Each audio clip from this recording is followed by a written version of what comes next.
Vous écoutez Du Trisac. La présidente de la Fédération autonome de l'enseignement est avec nous, Mélanie Hubert. Madame Hubert, bonjour. Bonjour, M. Dutrisac. Merci d'être avec nous. J'imagine que vous avez une petite journée devant vous, là. Tout le monde, là, on ne sait plus sur quel pied danser. On a beau être avec les profs, être avec le gouvernement, on ne sait pas ce qui se passe. Là. Pouvez-vous nous dire sur quoi ça achoppe? Quelle est la différence de la vision du gouvernement et la vôtre? Ce qu'on dénonçait ce matin, c'était le jeu de montagne russe. Là. Une journée, on est sur le bord d'une entente. L'autre journée, la population n'a rien vu. Ça va brasser au Québec et ainsi de suite. Là. C'est un peu la même chose qu'on vit aux tables de négociation. C'est une montagne russe. Une journée, on a une bonne journée, ça discute. On a l'impression qu'on se rapproche là, sur certains sujets d'une entente. On arrive le soir, on se fait déposer des textes. Le lendemain matin, on constate là, que les textes reflètent pas ce qu'on s'est dit. Donc, il y a une vaste hésitation cette semaine à la table. Ça fait un petit bout de temps que c'est comme ça. C'est ça qu'on dénonce ce matin. Arrêtons de dire qu'il y aura une entente imminente, là, puis continuons à négocier, puis ayons des bonnes journées de négociation aux tables. C'est ça qu'on a besoin en ce moment. On n'a pas besoin d'hésiter ou de revenir en arrière et de continuellement avoir de la difficulté là, à faire notre chemin. Donc, il y a beaucoup d'éléments sur la table en ce moment. Puis on veut juste être capable. Je comprends. Allez-y. Ces derniers jours, Hubert, là, ça ressemble à quoi les journées de négociation? C'est 30 minutes ici, puis 12 secondes là? Ça dépend des journées. Pour vous donner un exemple, là, lundi, on avait repris les travaux. Ça avait discuté pas mal toute la journée. En fin de journée, puis des discussions constructives. On l'avait dit, là, on avait l'impression, on était reparti à table avec des nouvelles, un nouveau fonctionnement, des nouvelles personnes assises devant nous. Les discussions avaient repris sur un rythme intéressant. On avait l'impression d'avoir de l'écoute, des endroits où on se mettait d'accord, puis on était capable de trouver la voie de compromis. Puis on était dans ça, on était contents. On a même publié pour dire qu'on était encouragés cette journée-là. Arrive la fin de journée, on nous dépose des textes en prévision du lendemain pour poursuivre les discussions. Les textes ne reflètent pas ce qui a été déposé dans la journée. Il y a des reculs pour les profs dans ce qui est déposé, des nouveautés. On peut-tu savoir sur quoi? Parce que c'est nous qui allons payer, puis c'est nos enfants qui sont pas à l'école. Fait que je pense qu'on a le droit de savoir sur quoi, Mme Hubert. Il y a différents sujets en ce moment qui sont encore en négociation. Il y en a pour lesquels on a fait du progrès. Mais par exemple, en ce moment, on veut créer des nouveaux postes permanents là pour les gens sur les listes de priorité. On est d'accord, on va en créer. Ça fait partie des choses dont on discute. Le problème là, qu'on voyait, c'était comment ces gens-là vont être affectés, comment on va faire leur tâche. On veut pas que les nouvelles propositions là, que ça fasse en sorte qu'on ait des profs qui se retrouvent à être parachuter un peu dans une école à faire un peu n'importe quoi. Les textes qu'on avait, on se posait des questions. Fait que là, il a fallu reprendre les travaux sur ce sujet-là, par exemple. La composition de la classe, c'est encore un sujet qu'on a de la difficulté. Nous, ce qu'on veut, puis on a de l'ouverture du gouvernement sur certains là, aspects de la composition de la classe. Nous, ce qu'on dit au gouvernement en ce moment, c'est ce mécanisme-là, quand on regarde une cohorte d'élèves, par exemple, tous les élèves de 5e année d'une école ou les élèves de première, peu importe, combien il y a d'élèves en difficulté dans cette cohorte-là? Combien d'élèves auraient besoin de soutien linguistique? Combien d'élèves ont besoin de toutes sortes de services? Et s'il y a trop d'élèves qui sont en besoin, est-ce qu'on peut considérer ouvrir une autre classe, ouvrir un service, rediriger des élèves qui auraient besoin de services de francisation vers la classe d'accueil? Tout le monde peut-être est des d'accord élèves avec en ça. grande difficulté. Madame Hubert, tout le monde est d'accord avec ça. Qu'est-ce qu'on vous répond? On nous répond, on peut pas se créer d'obligation de créer de nouvelles classes. Il y a un enjeu de pénurie, on le comprend. Il y a un enjeu de locaux aussi à certains moments, on le comprend aussi.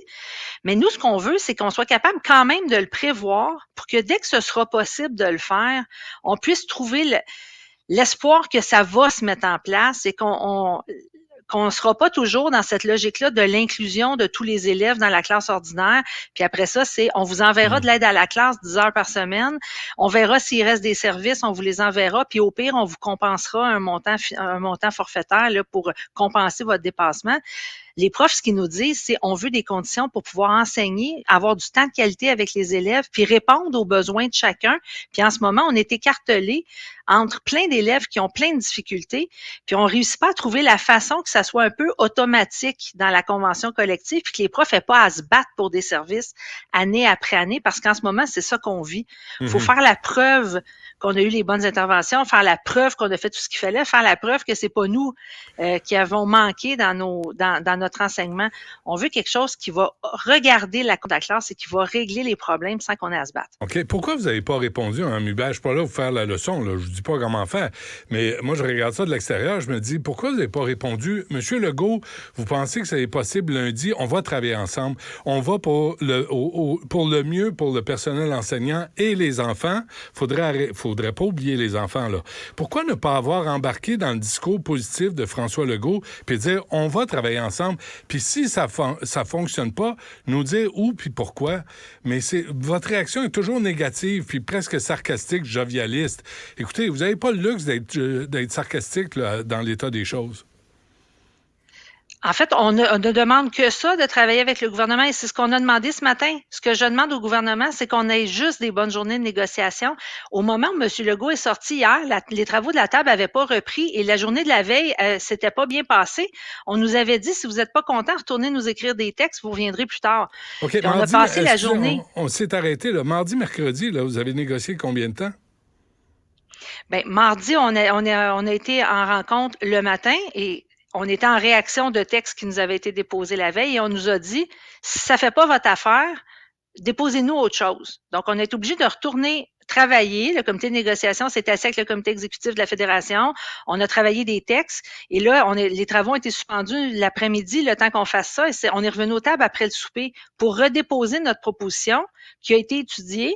Puis là, ça a été, on vous revient demain matin. Fait qu'on n'avait pas avancé tant que ça, là, mardi. On arrive mercredi matin, les travaux à la table n'ont pas repris parce que les gens ont besoin de temps pour étudier puis se faire une tête puis répondre, on imagine. Monsieur Legault sort en disant il y aura une entente là, imminente, les élèves seront à l'école lundi. Ça sème chez nos membres aussi toutes sortes de sentiments, d'espoir, d'incompréhension, de qu'est-ce qui se passe, on a besoin d'informations. Pourquoi vous ne profitez pas de ce genre de propos-là? François Legault a dit que ça va bien aller au début de la pandémie. On a vu ce qui est arrivé. Tu sais, pourquoi ne pas avoir sauté sur l'occasion puis dire, OK, vous dites ça, ben vous allez vous mettre au travail, là, puis vous allez livrer votre optimisme. Mais à la place de ça, vous répondez, il n'y en a pas question, puis on va se voir en 2024. Vous allez perdre l'appui des parents, Mme Hubert, là. Absolument pas. Ce qu'on dit, nous, c'est que des journées, finalement, hier, ils ont repris les travaux à 1h dans l'après-midi. Okay. Les gens, là, on était dans des meilleures dispositions. On a pu s'expliquer sur des textes qui avaient été déposés lundi. Ils ont pris des notes, ils nous ont dit on va revenir. Ils n'ont pas dit oui, ils n'ont pas dit non, mais le climat à table était constructif. On a eu l'impression d'être entendus pour une bonne fois depuis longtemps. Bon. Est-ce que ça donnera des fruits aujourd'hui? On verra. Les gens sont retournés à la table ce matin. Ce qu'on a besoin, c'est de passer justement des bonnes journées, puis qu'on n'ait pas des allers-retours sans arrêt. Puis ce que j'ai dit en conférence de presse ce matin, c'est comme ça que j'ai fini là, ce que j'avais à dire, c'est on en veut des bonnes journées. On veut arrêter de jouer au yo-yo. Puis notre objectif, ça a toujours été de régler avant les fêtes. Même au mois de mai, quand Mme Lebel visait de régler pour la fin juin, on était au rendez-vous. On demandait une accélération des travaux. On avait droit à une rencontre par semaine, parfois. Êtes-vous en train de nous dire ce matin là, que vous allez régler, c'est possible de régler avant le début des vacances des fêtes? Je pense que c'est possible si, de part et d'autre, on est capable de faire droit aux demandes qui sont prioritaires pour les gens. Vous savez, l'entente qu'on recherche, là, c'est une entente qui va être jugée satisfaisante par les 66 500 profs, là. Donc, il va falloir avoir de l'ouverture sur ce qui est une priorité pour nous, de la même manière que la Fédération a cherché à avoir de l'ouverture, par exemple, sur les affectations qui étaient une priorité du gouvernement. On a fait des propositions qui permettaient, à notre sens, d'aller chercher la souplesse dans les affectations que le gouvernement voulait. Ouais. C'est possible. Ça prend de la volonté aussi de régler, puis ça prend des bonnes journées à table de négociation. Il ne faut pas avoir une bonne journée, puis le lendemain, ça va moins bien, puis il faut se réexpliquer sa journée de la veille. C'est ça en ce moment, c'est le rythme. Il est là, on se rencontre tous les jours, mais c'est pas tout le temps super productif. Puis c'est ça qu'on a besoin pour que ça règle. C'est pas impossible de régler avant les fêtes. Parfait, c'est entendu. 2-3 affaires avant qu'on se quitte. Je sais que vous avez une grosse journée. Quand Sonia Lebel dit qu'une entente est à portée de main, elle a dit ça après, là, ce matin, est-ce qu'elle nous ment? Est-ce qu'elle nous manipule? Est-ce qu'elle nous fait des illusions? Comment vous l'interprétez? Je serais malhonnête de vous dire qu'il n'y a eu aucune avancée et aucune proposition intéressante de la part du gouvernement. Là. Quand Mme Lebel dit qu'ils ont fait des avancées sur certains éléments, elle a raison. Sur certains éléments, est-ce qu'on se rapproche d'une entente? Oui. Mais il faut voir la chose dans son ensemble. Il y a encore plusieurs sujets qui sont en discussion et pour lesquels puis ça fait partie de nos priorités de part et d'autre, autant de leur côté les affectations, autant du nôtre la composition de la classe. Ce sont des sujets majeurs qui, pour le moment, on n'a pas encore réussi à attacher. Donc, est-ce que c'est possible de s'entendre dans les prochains jours? Oui. Est-ce que c'est possible de s'entendre d'ici demain pour que les enfants soient de retour à l'école lundi? Ça nous semble plus difficile. Mais c'est pas parce que ça nous semble difficile qu'on va abandonner le combat, là. Le comité de négociation, il est aux tables aujourd'hui. Tout notre comité exécutif est à Québec. Le temps qu'il faudra pour être disponible pour faire avancer ça le plus vite possible. En fin de semaine, vous allez S'il faut négocier, en négocier, absolument. Puis s'il faut convoquer des instances en fin de semaine pour étudier des textes, on le fera. Notre objectif, ça demeure de conclure une entente satisfaisante avant les fêtes, puis le retour au travail aussi rapidement que possible. C'est ça l'objectif. Craignez-vous une loi spéciale? Hier, ça nous a fait un peu douter quand M. Legault disait on va rentrer lundi. On se disait, mais pourtant, la négo n'a pas été super productive depuis 2 jours. Ça semait des doutes, mais dans l'ensemble, le gouvernement a toujours dit qu'il ne regardait pas de ce côté-là. Nous, ce qu'on veut, c'est voir bouger les tables.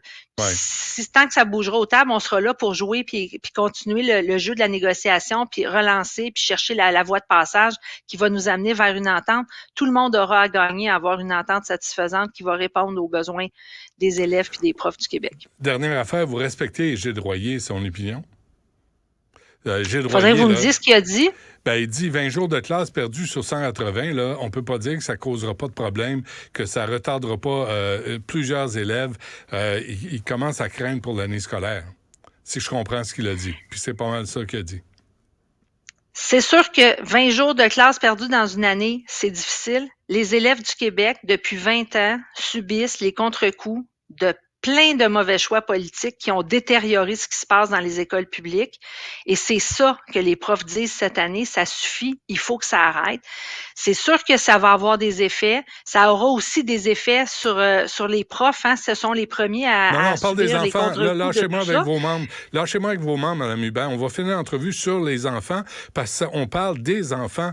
Puis il y a des enfants qui vont couler. Il y a des enfants qui ont de la misère. Puis il y a des enfants qui sont chez eux présentement parce que vous vous rencontrez pas 12 heures par jour, parce que vous jouez dans les médias, puis vous dites, ça, il est jovialiste, puis quand on vous pose des questions, vous dites, peut-être que c'est possible lundi. Ciboire, enlignez-vous un peu pour les enfants. Vous autres, vous passez après, le gouvernement passe après. D'abord et avant tout, les enfants. Travailler la composition de la classe, M. Dutrisac, c'est penser aux enfants. Absolument. Il y a des enfants en ce moment au Québec qui n'ont pas les conditions d'apprentissage dont ils ont besoin. On n'offre pas les services de qualité que la population est en droit de recevoir. Les profs, ce qu'ils vous disent depuis 20 jours, c'est « donnez-nous les moyens de faire notre travail correctement ». Et ça, là, si on avait travaillé en amont, ça fait 11 mois qu'on est aux tables de négociation, on aurait pu travailler avant, on aurait pu éviter de se rendre là. Le gouvernement s'est traîné les pieds. Quand on a juste une rencontre par semaine jusqu'au mois de juin, puis qu'on arrive en médiation, puis que ça accélère pas le rythme, puis qu'on revient, qu'on n'est pas plus avancé après une médiation au mois d'août, honnêtement, M. Dutrisac, il y aurait eu moyen, les discussions intensives qu'on a maintenant, là, on aurait pu les avoir au mois de septembre, puis on aurait pu ne pas se rendre là. Puis en ce moment, c'est pas juste les profs de la FAE, c'est l'ensemble de la fonction publique qui dit que ça fonctionne pas. Il va falloir qu'on prenne acte de ça collectivement. Là. Pour les infirmières, c'est pareil. Là, on est d'accord, le gouvernement s'est traîné les pieds. Je pense à la conclusion, mais de votre côté, je vous le dis, là, on veut entendre des réactions positives, puis on veut que vous travailliez dans le sens aussi des enfants qui retournent à l'école. Au plus ça craint, ça devient majeur. C'est notre objectif également, M. Dutrisac, d'avoir une entente avant les fêtes le plus rapidement possible. Les profs ne demandent que ça, retourner en classe, mais ils ne veulent pas retourner dans les mêmes conditions que quand ils sont partis. Mélanie Hubert de la Fédération autonome de l'enseignement, merci d'avoir pris le temps de nous parler. Bonne journée. Ça me fait plaisir. Bonjour.